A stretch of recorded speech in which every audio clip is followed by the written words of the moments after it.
Ya, shalom. Bapak Yahweh baik.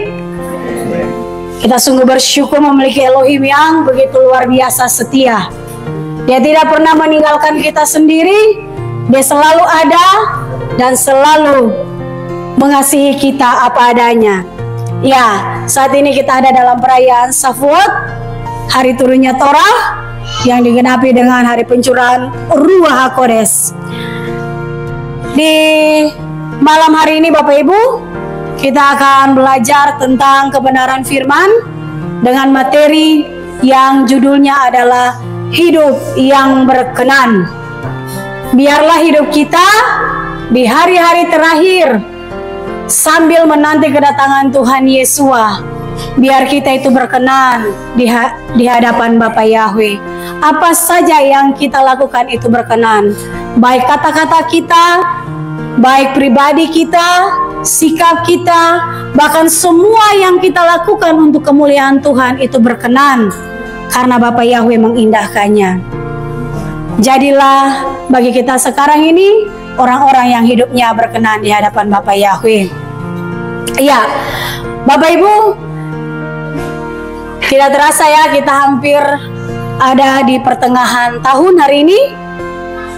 Pas bulan Juni ya, tanggal 1 Juni kita ada di pertengahan tahun 2025. Kita melihat satu dengan yang lain terus diberkati, terus dipelihara. Itu luar biasa Elohim yang kita sembah.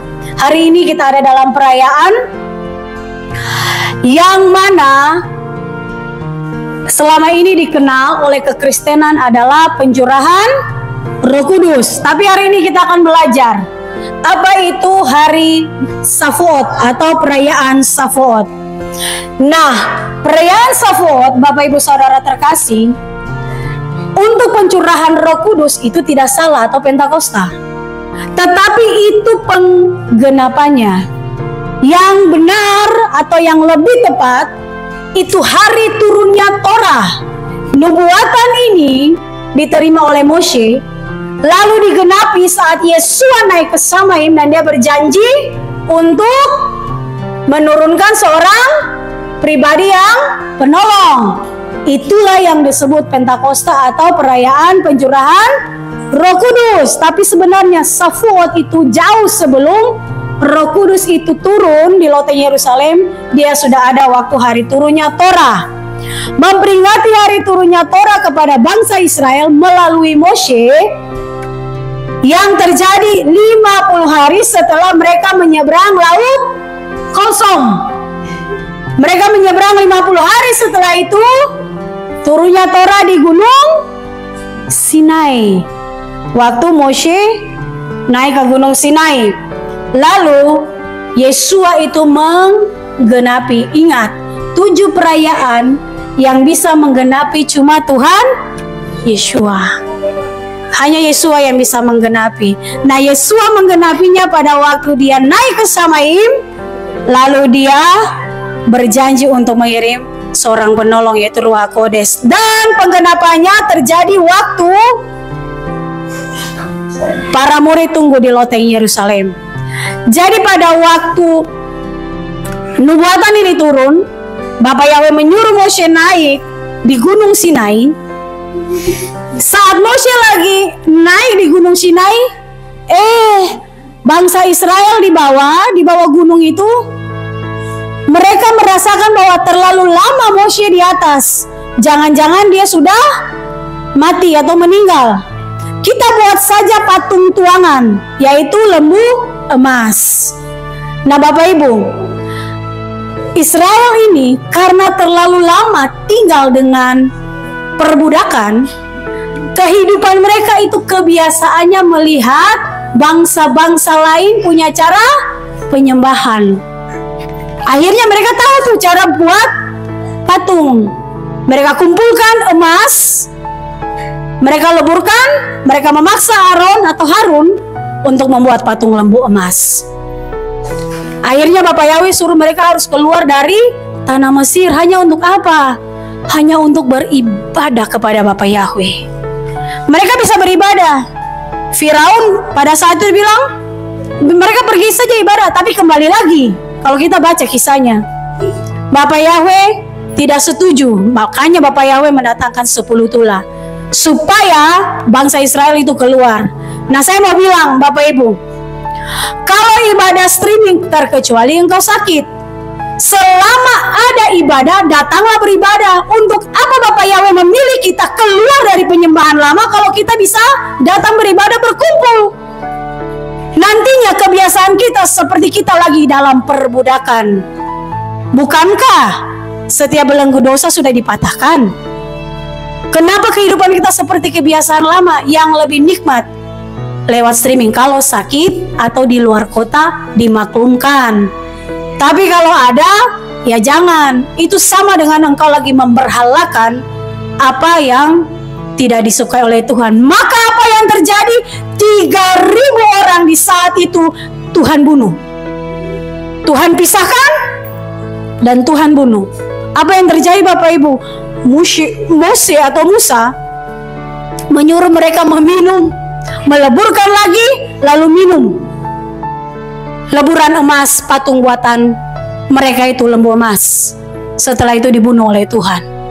Penggenapannya setelah para murid menanti apa yang Yesua nyatakan di loteng Yerusalem, waktu mereka dipenuhi oleh kuasa dan urapan dari Ruach HaKodes, maka yang terjadi adalah 3.000 orang diselamatkan.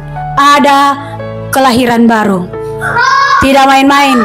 Tepat ya, 3.000 dibinasakan dan 3.000 diselamatkan oleh Bapak Yahweh. Jadi nubuatan yang ada pada waktu Mose naik ke Gunung Sinai untuk menerima Torah adalah penggenapannya. 3.000 orang diselamatkan di loteng Yerusalem pada waktu para murid menanti.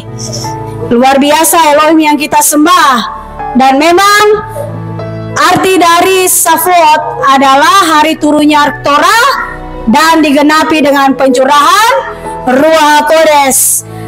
Yesua turun sebagai Torah yang hidup atau Torah Chaim. Supaya apa? Kita hanya melihat kehidupan Yesua, kita bisa menjadi pelaku Torah. Kalau kita mau ikut Torah yang tertulis, agak sulit Bapak Ibu. Kenapa? Karena harus pelajari semua huruf-huruf Ibrani, harus mengartikan itu semua. Jadi memang agak sulit. Kalau yang ajar kita dia benar-benar terima Bapak Yahweh dalam Yesua, tapi kalau Hashem, bahaya. Kita akan menyangkal Yesua.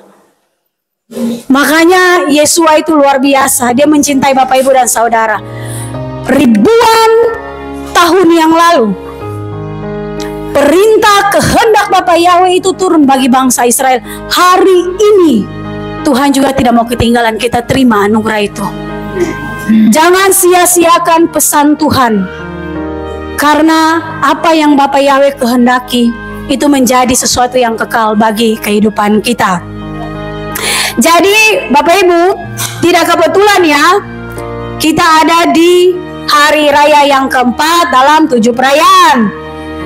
Nah, setelah ini, betul ya, kita sudah ke area keempat kan. Yang pertama Pesah, Bikurim, setelah itu kebangkitan. Pesah, Matsah, Bikurim, lalu Shavuot. Yang kelima, Yom Teruah. Yom Teruah yang kelima. Nah, tidak secara kebetulan Bapak Yahweh taruh Yom Teruah itu yang kelima. Dan tidak kebetulan juga hari raya yang keempat adalah Shavuot. 7 perayaan itu tidak semata-mata seenaknya saja atau tidak tersusun rapi. Itu semua di dalam manage-nya Bapak Yahweh. Perayaan yang kelima atau Yom Teruah ini, 5 itu lambangnya huruf He. Nah, huruf He itu bicara tentang behold atau lihatlah. Behold ya. Makanya Yesua Yod-He-Waw-He itu artinya Bapak Yahweh Yod-He-Waw-He artinya lihatlah tangan, lihatlah paku. Nah, kata lihatlah dari huruf He. Huruf He atau behold ini maksudnya apa? Di perayaan yang kelima Yom Teruah, lihatlah. Kita disuruh untuk melihat keadaan zaman ini. Kita disuruh mengamati tanda-tanda zaman ini, supaya jangan kita terus ada di zona nyaman, karena kita disuruh lihat. Ingat, yang sudah menerima Tuhan Yesua sudah dicelikan jantungnya untuk bukan hanya mendengar, tapi juga melihat. Supaya pada waktu segala sesuatu terjadi, kita bukan seperti orang yang di luar sana yang tidak tahu apa-apa, tapi kita orang yang berjaga-jaga. Jadi dari arti huruf yang kelima tentang behold itu adalah lihatlah. Kita disuruh melihat zaman ini, bagaimana kita mempersiapkan diri menanti kedatangan Tuhan Yesua. Ya Bapak Ibu, di dalam gematria huruf Dalet dari kata Safuot, dari perayaan Safuot, huruf Dalet ini kita tahu dia memiliki arti pintu. Tapi di sini juga arti hurufnya itu adalah pur. Pur ini artinya, ini bahasa Inggris ya, pur ini menuangkan atau mencurahkan. Nah, pada hari raya keempat atau Safuot, yang dituangkan atau dicurahkan adalah Torah dan Ruach Kodes. Pertanyaannya, Torah dan Ruach Kodes itu sudah tercurah belum? Bapak Ibu sudah? Sudah. Kapan? Kapan Torah dan Ruach Kodes dicurahkan atau dituangkan? Ya, kan baru dijelaskan. Zaman Musa dan pada waktu para murid di loteng. Saya minta kita interaksi ya. Jangan semuanya pada terlelap. Artinya, kita harus semua tahu. Karena di luar sana banyak pengajaran yang salah. Kita bukan hanya beriman, kita Bapak Yahweh, tapi kita tidak tahu apa-apa. Nanti ditanya, jitunya apa? Pokoknya yang penting itu orang yang tidak berhikmat. Saya jujur akui, orang yang tidak berhikmat, ujung dari semua yang mereka terima tentang iman, pokoknya yang penting, karena mereka tidak tahu apa-apa. Tapi kalau orang yang terus melihat tanda zaman, ditanya seperti apapun, mereka akan mempertanggungjawabkan imannya. Jadi saya minta kita bisa fokus baik-baik untuk bisa mengikuti semua pengajaran, karena ini penting untuk pribadi lepas pribadi. Ya, sudah dicurahkan. Lalu sekarang kita ngapain? Kita memperingati. Sama dengan 17 Agustus. Sudah merdeka kita?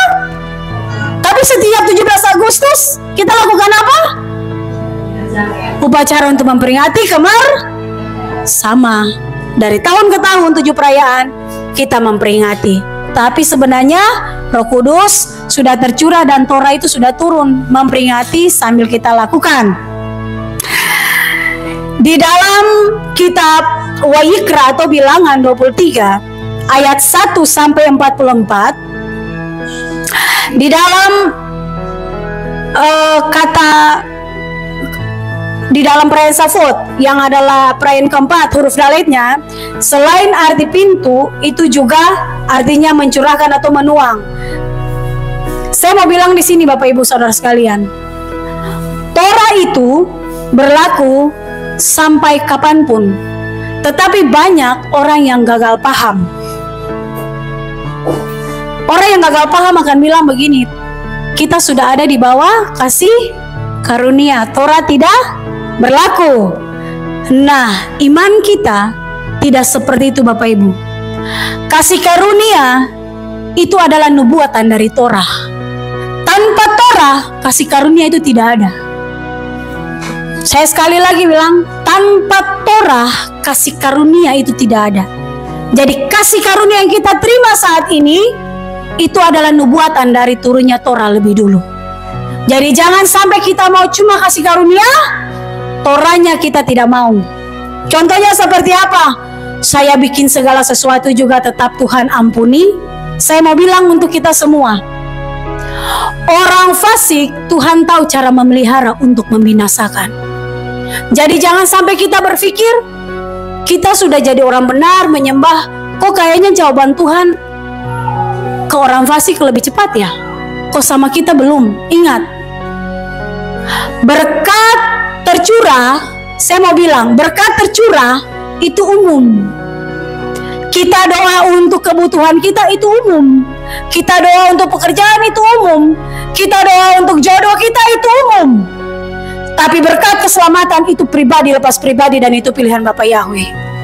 Dan itu tidak bisa dikasih oleh sembarang orang. Itu pilihan Bapa Yahweh. Saya mau bilang hari ini untuk kita semua, jangan kita kecil hati kalau orang di luar sana diberkati. Kok lebih dari kita? Mereka tidak dapat keselamatan kekal seperti kita. Saat dunia ini lenyaplah semua yang mereka punya. Tapi saat dunia ini lenyap, bahkan langit digoncangkan, kita kekal selama-lamanya dengan Yesua.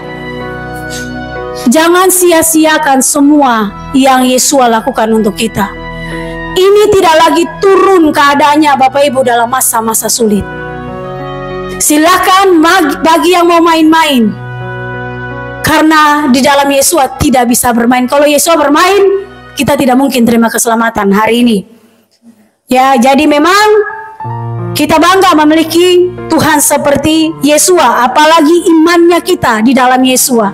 Rahasia ini Bapak Ibu tidak bisa temukan. Sekalipun titel yang mengajar orang di Yerusalem rentengan banyaknya, mereka dengan wibawa, dengan penghormatan, mereka top, banyak jemaat yang ikuti mereka. Tapi untuk masalah rahasia Samaim hanya dibukakan bagi orang-orang yang terpilih. Bapak Ibu percaya kalau kita terpilih? Karena kita mengetahui rahasia Samaim. Jadi kita bersuka cita tentang iman yang kita punya Bapak Ibu. Penyingkapan kitab Tanakh dan nubuatannya ini, jadi kitab Tanakh nubuatannya di Brit Kadasa. Brit Kadasa itu perjanjian baru, itu istilah ya. Sebenarnya Brit Kadasa itu yang benar. Makanya kata perjanjian lama dan perjanjian baru membuat pemahaman orang itu gagal. Oh iya, ini karena baru, jadi yang lama tidak berlaku.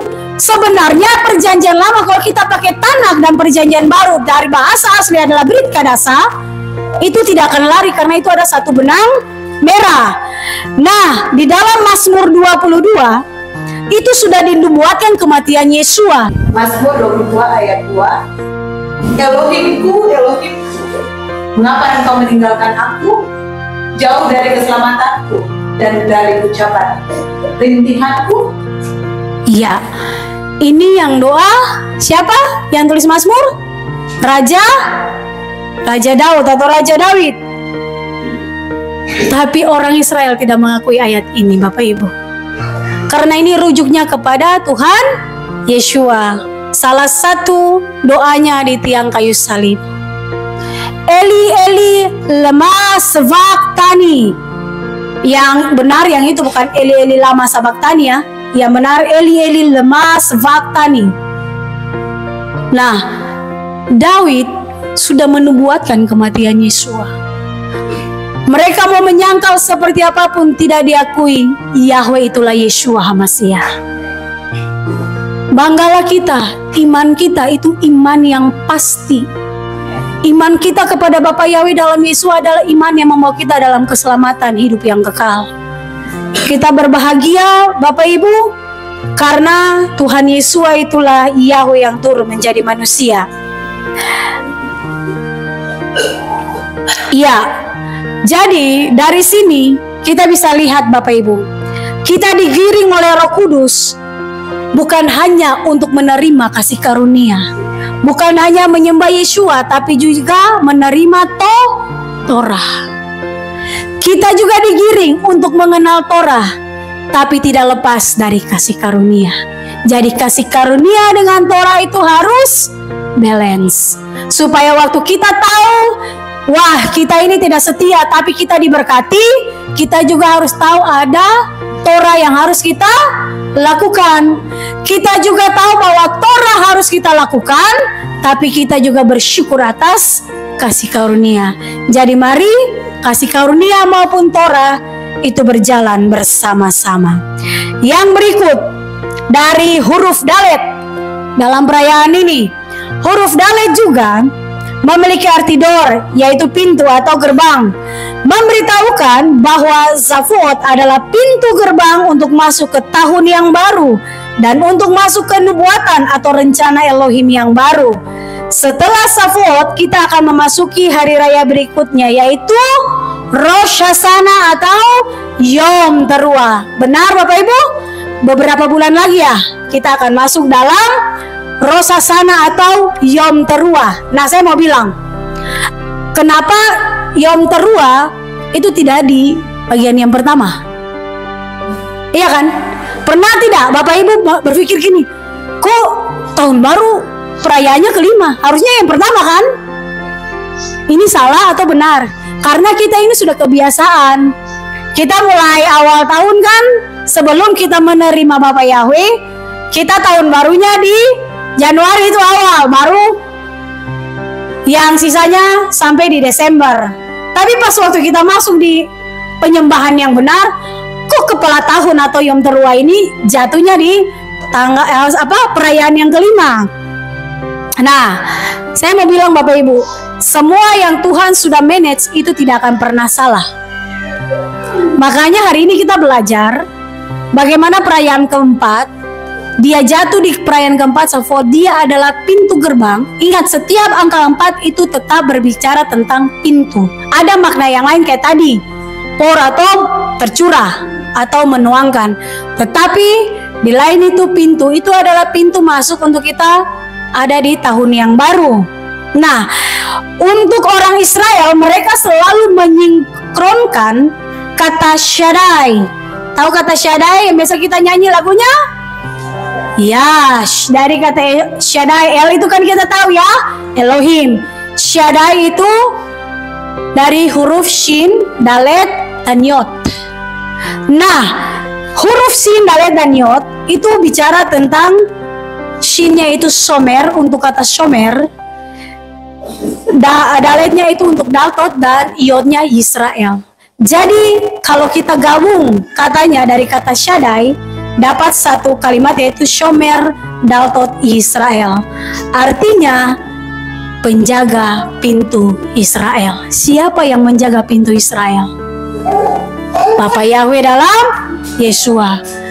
7 perayaan yang belum digenapi itu perayaan Yom Teruah yang kelima. Dialah yang akan menjaga pintu, sebab dialah pintu keselamatan. Waktu dia datang sebagai raja, dialah jalan keselamatan itu. Di luar Tuhan Yeshua, otomatis imanmu tidak akan pernah membawa engkau dalam keselamatan. Hari ini yang sudah terima iman di dalam Tuhan Yeshua, jangan pernah lepaskan imannya dalam Yeshua hanya karena jodoh, hanya karena pekerjaan, hanya karena ditolak oleh keluarga, hanya karena lingkungan. Jangan tolak Yeshua, engkau pasti akan dibinasakan. Orang di luar sana sungguh-sungguh mereka mau cari keselamatan. Kita dapat cuma-cuma. Jangan pernah lepaskan keselamatan itu, apapun resikonya. Saya mau bilang untuk kita semua, vaksin ini adalah penentuan untuk kita punya iman, di mana Yeshua ada di dalam kita atau tidak. Yang sudah terima, yang sudah berlalu, biarlah itu berlalu. Yang ke depan jangan main-main. Kalau tidak pernah ada di dalam hadirat engkau teriak Yahweh pun tidak akan pernah ditolong pada waktu masa kesesakan. Kalau seperti itu kita tidak usah saja ada dalam hadirat. Toh yang tidak setia juga ditolong, ya kan? Bagaimana Tuhan memperhitungkan orang-orang yang setia? Saya mau bilang untuk kita, jangan lihat kiri kanan. Pandang semua keselamatan yang Tuhan berikan.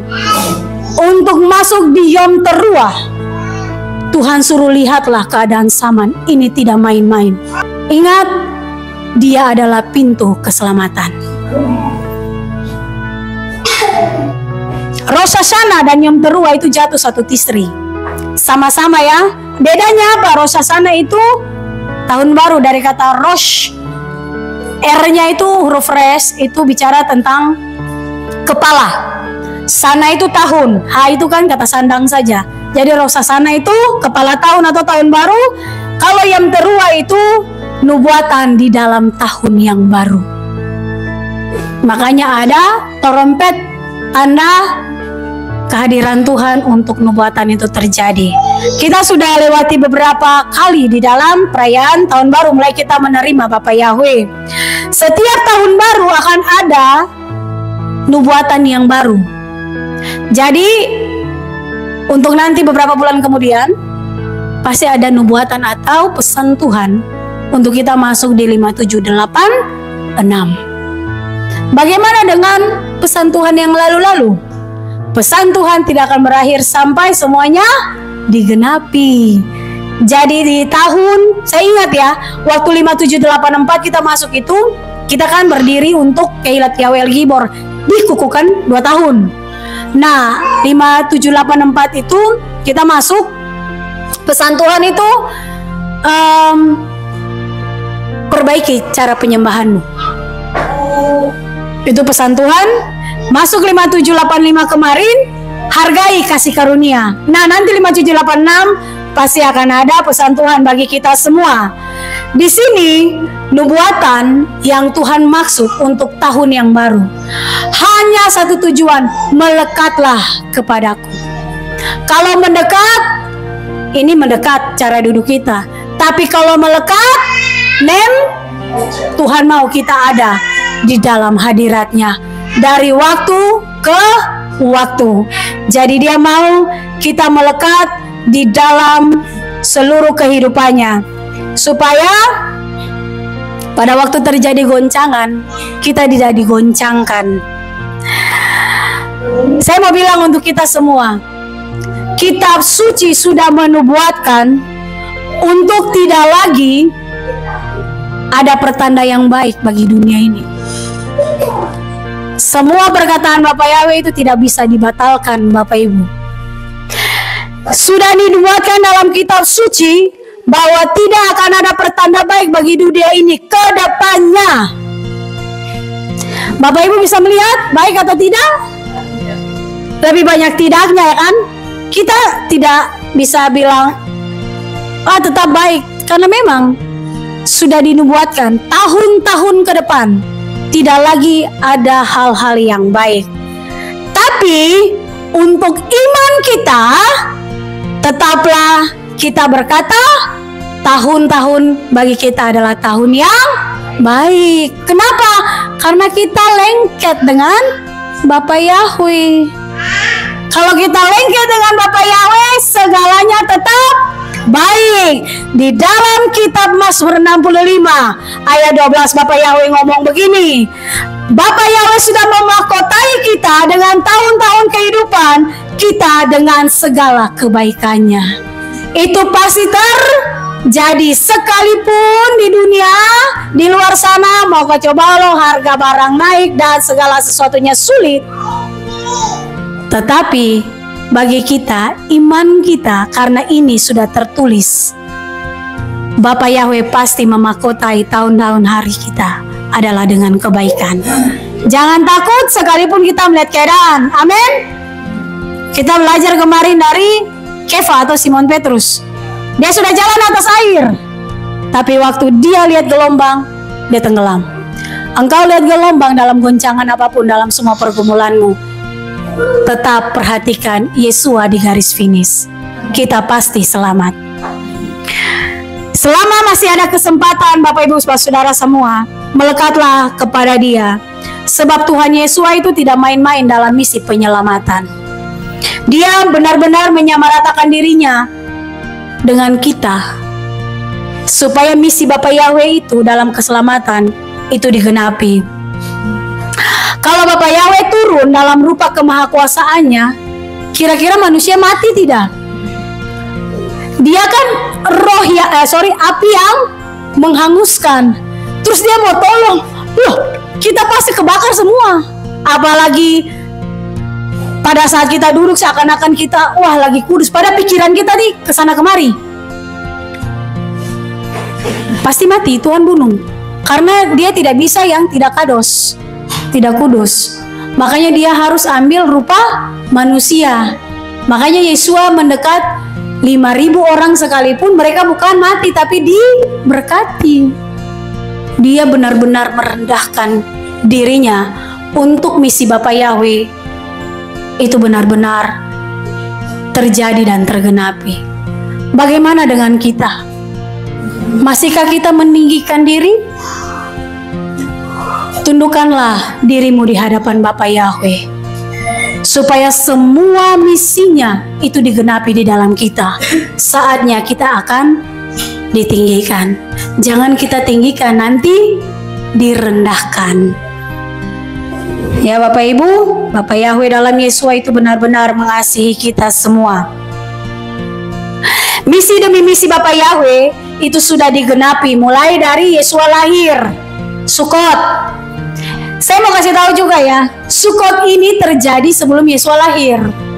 Tapi Yesua menggenapinya pas dia lahir di Sukot, karena Sukot ini terjadi di kitab Tanakh. Jadi 7 perayaan itu semua Yesua genapi, itu maksudnya. Jadi Yesua lahir, terus Yesua mati, Yesua bangkit, sudah genap ya. Yesua naik ke Samaim, turun Roh Kudus, dia jadi sebagai Torah hidup,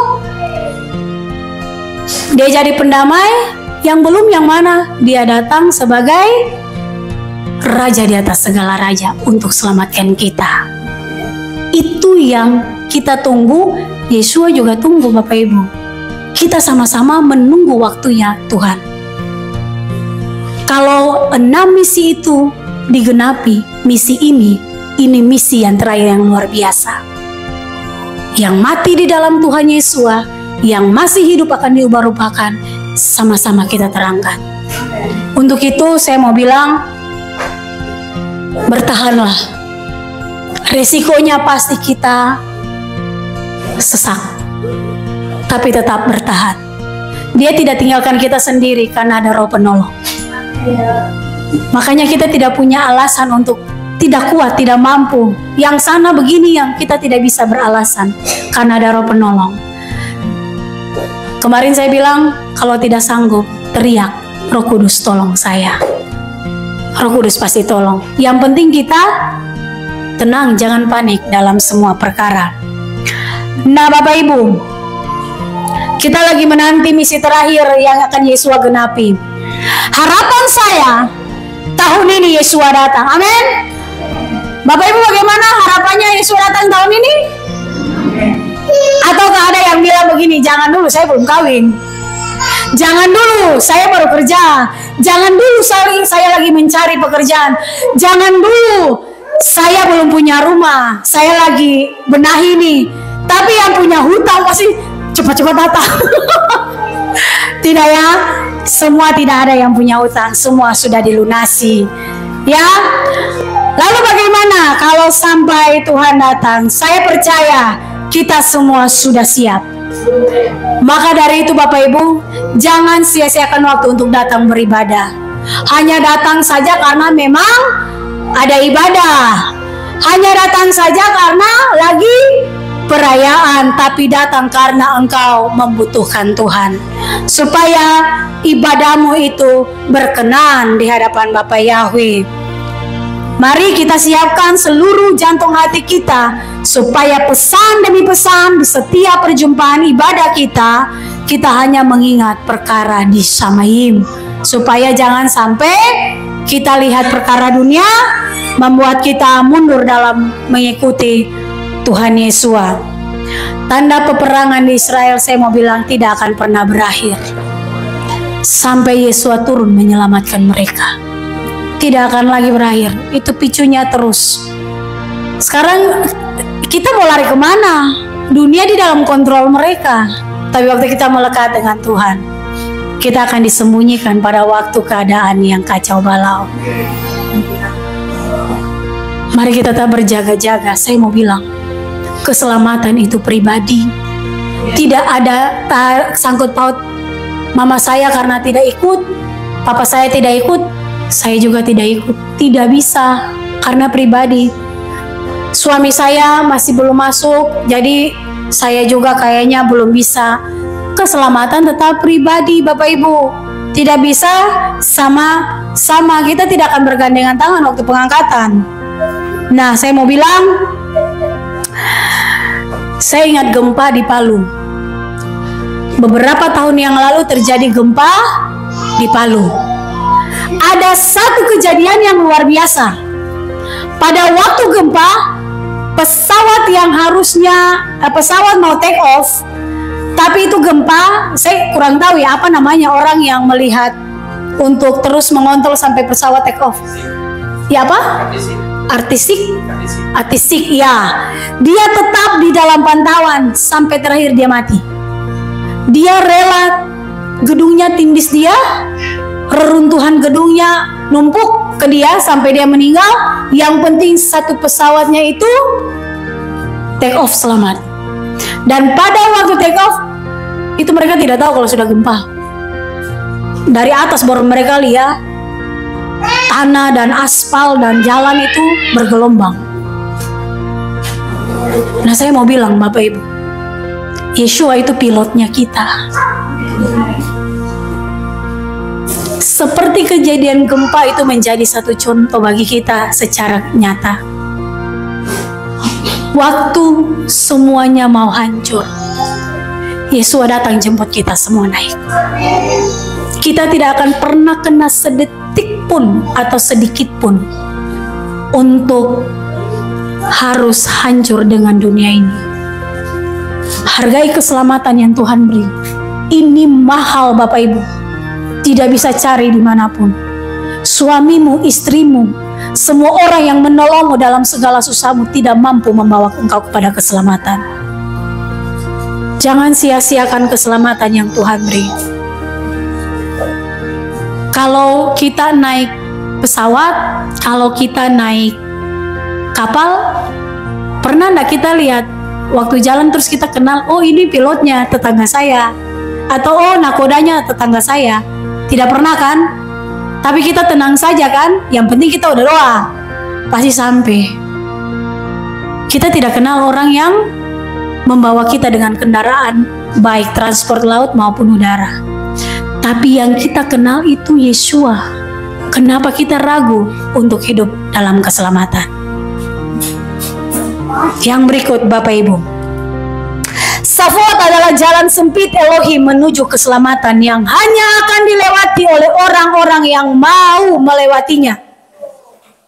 Dalam Matius 7 ayat 13 sampai 14.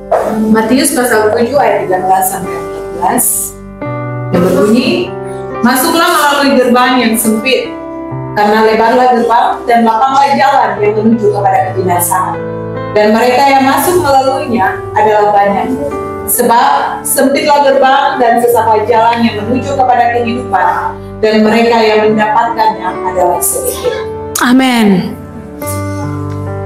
Ternyata di dalam kata Safuot terdapat kata jalan. Jalan yang dimaksud dalam kitab Matius 7 itu jalan yang sempit.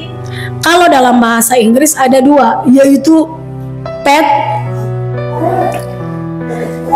dan road. Road itu jalan raya. Nah, path ini seperti ini Bapak Ibu. Kira-kira ini sesat tidak? Kalau bisa ya nggak usah bawa apa nih, beras lah. Jalan bawa diri saja sudah susah, tapi dia maksa-maksain. Nah, saya mau bilang untuk kita, yang dimaksud dengan jalan sempit di dalam kitab Matius 7 ayat 13 sampai 14 itu bicara hanya dilewati oleh satu orang. Makanya keselamatan tidak bisa suami istri, orang tua. Janji keselamatan ada untuk orang yang sudah menerima seisi keluarganya. Tapi untuk selamat satu orang. Kalau dua orang kira-kira bagaimana Bapak Ibu? Kuda-kudaan. Kan tidak mungkin ya. Jadi memang yang dimaksud dalam kitab Matius 7 itu masing-masing. Hari ini saya mau bilang, masing-masing berjuang. Anak-anak, jangan nebeng imanmu kalau engkau sudah lahir baru. Tidak bisa nebeng iman. Orang tua juga jangan terbeban terlalu dengan anak-anak. Kita boleh terbeban, tapi kita juga harus pikir keselamatan kita, karena ini masing-masing. Ya Bapak Ibu, saya tahu di sini ada anak-anak yang datang tanpa orang tua. Ada istri yang datang tanpa suami dan sebaliknya. Ada orang tua yang anak-anaknya belum lengkap. Tapi selama kita masih bisa berikan kabar baik, selama yang kita lakukan terus untuk menyatakan kebenaran, kita lakukan. Selebihnya keselamatan itu pribadi lepas pribadi. Jadi yang dimaksud oleh huruf dalet dalam kata pet itu adalah jalan yang sempit. Kalau jalan yang sempit ini maksudnya apa Bapak Ibu? Jalan yang sempit ini apa? Kita menjadi pelaku Torah. Kita pas masuk di Bapak Yahweh, banyak sekali Torah yang harus kita lakukan. Ada 613. 7 perayaan itu bukan bagian kita. Kita hanya memperingati, itu bagiannya Yesua. 613, saya percaya 100% saudara dan saya Bapak Ibu terkasih tidak mampu buat semua. Dan Tuhan Yesua pun mengerti kita tidak mampu buat semua. Dia tahu kita tidak sanggup. Tapi yang dia perhitungkan, Bapak Yahweh perhitungkan adalah waktu kita mau berusaha untuk melakukan Torah. Saya tahu kita tertati-tati dalam melakukan Torah. Mulai dari lahir baru, dibaptis lagi, tidak boleh makan makanan yang tame, harus yang kosher. Di sini ada yang masih doyan daging babi, daging anjing, seafood. Masih ada yang suka? Ruach HaKodes tidak akan berdiam di tubuh yang najis. Saya mau bilang ya, Ruach HaKodes itu roh ya. Dia harus berdiam dalam buatan tangan Bapaknya, dalam buatan tangan Tuhan yang kita sembah. Ya kita ini. Sekarang kita makan daging babi. Roh Kudus ada tidak? Ya iyalah, kita makan seafood. Roh Kudus ada tidak? Kalau kita sudah mengerti, kita tidak mungkin makan. Tapi orang yang tidak mau tahu, yang penting kita patahkan semua zat yang tidak berguna, racunnya, kolesterolnya, makan saja. Jalan yang sempit kita benar-benar ditekan dengan Torah. Tidak boleh makan. Kan nanti kita minta ampun. Iya, minta ampun, Tuhan tetap Maha Pengampun. Tapi pertanyaan Roh Kudus hidup enggak? Karena Roh Kudus hanya hidup di orang-orang yang bisa menerima semua ketetapannya. Apalagi Bapak Ibu,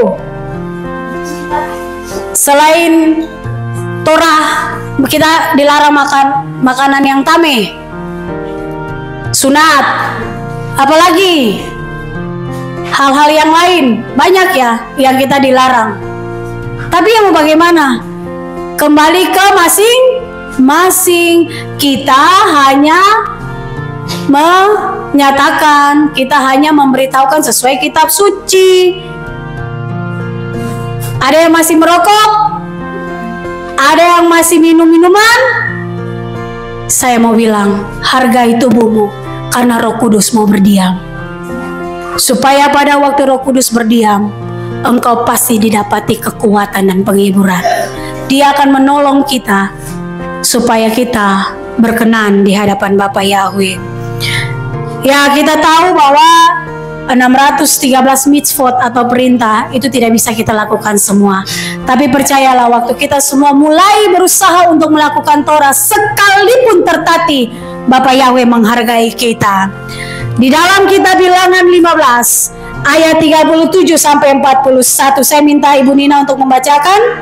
Dan berfirmanlah Yahweh kepada Musa dengan mengatakan, berbicaralah kepada Bani Israel, dan haruslah engkau mengatakan kepada mereka bahwa mereka harus membuat jubah pada ujung-ujung baju mereka turun-temurun, dan haruslah mereka memberikan benang berwarna nila pada jubah di ujung-ujung baju mereka.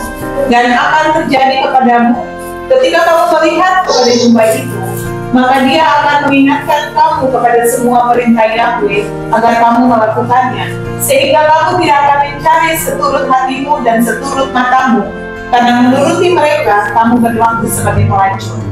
Supaya kamu mengingat dan melakukan seluruh perintahku dan dan menjadi kudus bagi Elohimmu. Akulah Yahweh Elohimmu, yang telah membawa kamu keluar dari tanah Mesir untuk menjadi Elohimmu. Akulah Yahweh. Amin. Ayat 40 ada kata pelacur. Betul? Sorry, ayat berapa? 39. Sekali lagi yang ayat 39, Ibu Nina. Dan akan terjadi kepadamu ketika kamu melihat kepada jubah itu, maka dia akan mengingatkan kamu kepada semua perintah Yahweh agar kamu melakukannya, sehingga kamu tidak akan mencari seturut hatimu dan seturut matamu, karena menuruti mereka kamu berlaku sebagai pelacur. Kamu berlaku sebagai pelacur. Di situ kata hati itu harusnya jantung ya. Seturut jantungmu dan seturut matamu itu akan diakui sebagai pelacur. Sit-sit ini atau jumbai-jumbai pada talit ini bukan sekadar yang Bapak Ibu pakai untuk yang laki-laki, untuk yang bapak-bapak pakai di ujung jumbai kepa itu, talit itu, ini bukan sekedar yang penting ada sebagai hiasan. Tidak, kita sudah belajar yang pegang ujung ini pada wanita pendarahan, ini yang dia pegang bagian ini. Asalku pegang sit-sitmu saja, kata wanita pendarahan, maka aku sembuh dan terjadi. Jadi atribut yang kita pakai bukan sekedar Bapak Ibu, itu perintah. Hari ini kita baca dalam Bilangan 15 ayat 37. Perintahnya apa? Supaya setiap waktu kita pakai untuk berdoa atau beribadah, kita mengingat ada Torah yang harus kita lakukan. Karena dari jantung, tadi diterjemahkan dari hati. Karena dari jantung, terjemahan yang benar, keluar kehendak. Nah, kehendak yang keluar dari jantung itu adalah perintah atau Torah dari Bapak Yahweh. Makanya kalau sampai kita tidak lakukan Torah, lalu kita melakukan kehendak kita, dalam ayat 39 dibilang kita sebagai, itu dia yang bilang firman, yang tidak melakukan Torah engkau pelacur. Sekali lagi yang ngomong firman. Hari ini kalau didapati kita masih main-main untuk melakukan Torah, masih ada kesempatan untuk kita perbaiki. Jangan sampai tidak ada lagi kesempatan. Karena bukan orang yang berseru-seru Tuhan, Tuhan, Elohim, Elohim, Bapa Yahweh dalam Yesua yang selamat, tapi mereka yang melakukan kehendak Bapakku, itu adalah Torah yang keluar dari jantungnya Bapa Yahweh. Mereka lah yang selamat. Engkau teriak Bapa Yahweh dalam Yesua, tapi perbuatanmu adalah perbuatan yang keluar dari jantungmu adalah kehendakmu. Engkau adalah pelacur. Suami atau istri mana mau yang setia dengan seorang pelacur? Bapak Ibu, saya mau tanya, yang sudah kawin, enak nggak kalau kita punya pasangan itu pelacur? Mengerikan Bapak Ibu. Bapak Yahweh tidak suka. Mungkin tubuh kita tidak melacur, roh dan iman kita yang jadi pelacur. Yang terakhir Bapak Ibu, kata lebarlah gerbang dalam Matius 7 ayat 13. Di dalam bahasa Ibrani ditulis dengan kata Rachav Hapetach. Perhatikan kata Rachav, nama yang sama persis seperti pelacur di Yeriko. Siapa namanya yang sembunyikan pengintai? Rahab. Kalau sudah diterjemahkan dalam kitab yang kita pegang, tapi tulisannya benar yang ini, Rahab. Rahab, dia seorang pelacur. Nah, namanya itu artinya ada lebarlah gerbang. Tadi yang sempit itu yang masuk Samaim, yang lebar itu binasa. Rahab artinya nama yang persis sama dengan perempuan pelacur di Yerikho. Lebarlah gerbang itu dimaksudkan seperti apa? Lelaki mana saja boleh karena lebarlah gerbangnya. Kekasihnya dia embat, laki orang dia embat, bukan laki orang single diembat. Itu sama dengan iman yang sudah dilacurkan. Kelihatannya imannya manis sekali. Saya mau bilang pelacur itu tampilannya bagus kan?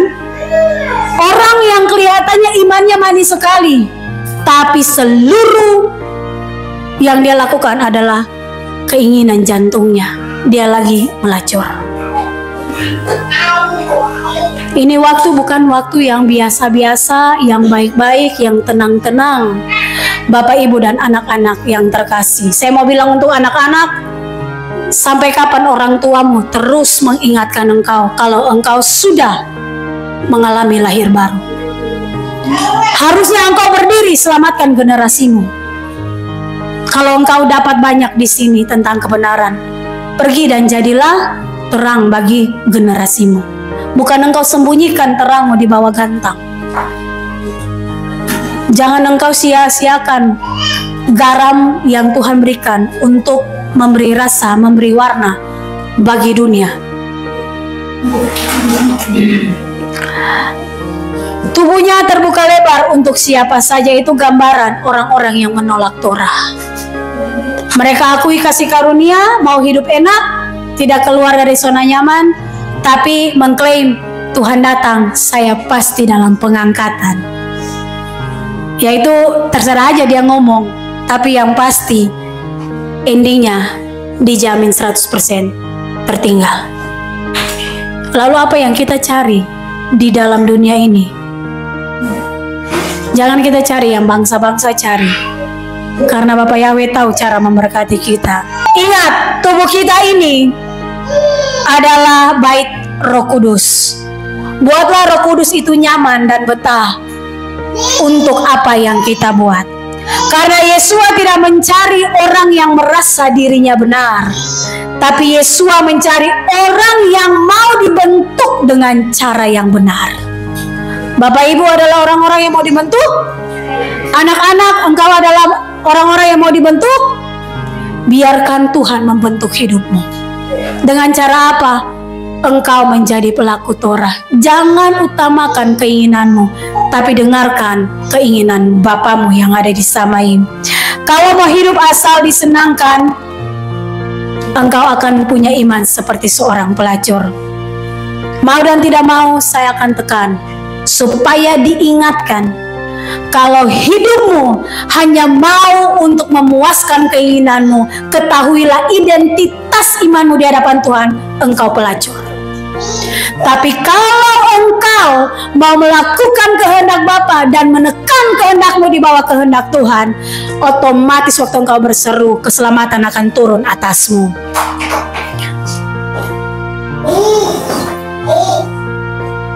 Sebelum kita tutup, Yesua sebelum dia mati disalibkan, kita sudah belajar ya, kaki tangannya dipaku, kakinya ditempelin jadi satu.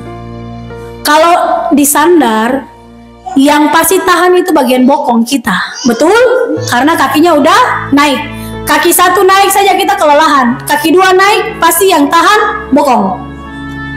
Tapi saya mau bilang, Yesua saat itu betul-betul tidak ada sandaran, karena dia dislokasi, tulang-tulangnya itu lepas sendinya. Lalu dia mau tongkat pakai apa? Mau menahan pakai apa? Kita bisa begini karena sendinya nyambung. Coba ada yang sudah pernah ke Seleo, sendinya lari sedikit, tidak bisa digerakkan. Waktu Yesua disalibkan, kakinya dipaku, dia dislokasi, tulangnya bergeser semua. Menderitanya luar biasa. Ada tentara Romawi yang kasih begini, ini kasih masuk anggur asam. Anggur asam itu narkotik. Kalau di zaman sekarang, anggur asam itu obat bius supaya apa? Yesua tidak merasakan sakit. Dia terima atau tidak? Dia tidak mau terima, supaya genaplah rencana Bapa di dalam hidupnya. Supaya dia selamatkan kita, benar-benar jantungnya pecah untuk kita diselamatkan. Cintailah Torah, karena itulah Yesua. Cintailah Torah, karena itulah Bapa Yahweh. Cintailah Torah, karena itu adalah Ruach HaKodes. Kalau hari itu Yesua terima karena dia tidak kuat tahan sakit, dijamin rencana Bapa Yahweh misinya gagal. Kalau kita sampai mampu untuk melakukan kehendak Bapa Yahweh melalui jalan yang sempit tadi, itu karena Roh Kudus menolong kita. Saya ingatkan sekali lagi, saya percaya kalau kita sungguh-sungguh mengasihi Bapa Yahweh dalam Yesua dengan cara mencintai Torah, Roh Kudus itu penolong kita. Torah sudah turun, Roh Kudus sudah dicurahkan. Tinggal kita yang mau hidupi Torah dan Rohnya yang kudus atau tidak. Tapi bagi kita, kita adalah orang-orang yang setia. Iman yang tetap setia, itulah iman yang Yesua cari waktu pengangkatan. Siap melakukan Torah Bapak Ibu?